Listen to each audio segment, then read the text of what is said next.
আসসালামু আলাইকুম। যে আমাদের পুকুরে আমরা কলার মুচাগুলো দিয়ে দিচ্ছি। আমরা কলার মুচা আগে ফেলে দিতাম, অনেক জায়গায় কলার মুচা মানুষে খায় রান্না করে, কিন্তু আমাদের এদিকে সবাই ফেলে দেয়। তো আমরা হচ্ছে এটার মাছের খাদ্য, মাছ খুব ভালো খায় এগুলো। এর কয়েকটা কেটে দিছিলাম, দেখলাম মাছ ভালো খাচ্ছে, সব কার্প জাতীয় মাছগুলো, তারপর তেলাপিয়া মাছ।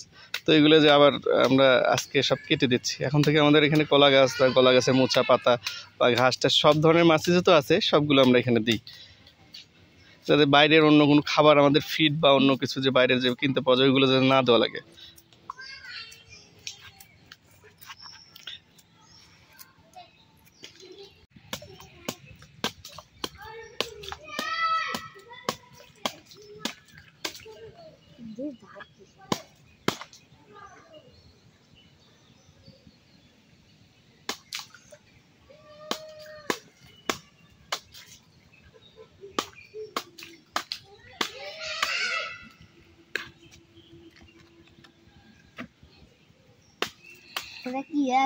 ওই দেখো মাছ চলে আসছে, দেখছিস?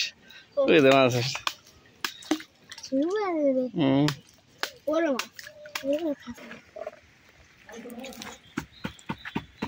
ওই সাইডে কলা গাছ দেওয়া আছে, কলা গাছ কেমনি খাচ্ছে।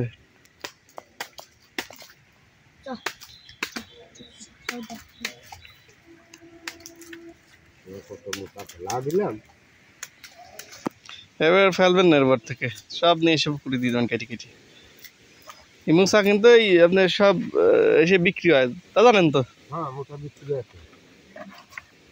এটা মুসা মিনিমাম 30 থেকে 50 টাকা দাম।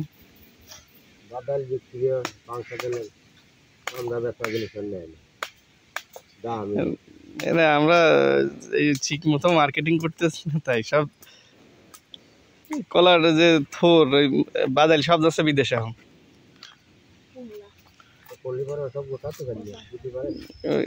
যোগাযোগ করা লাগবে সবকিছু,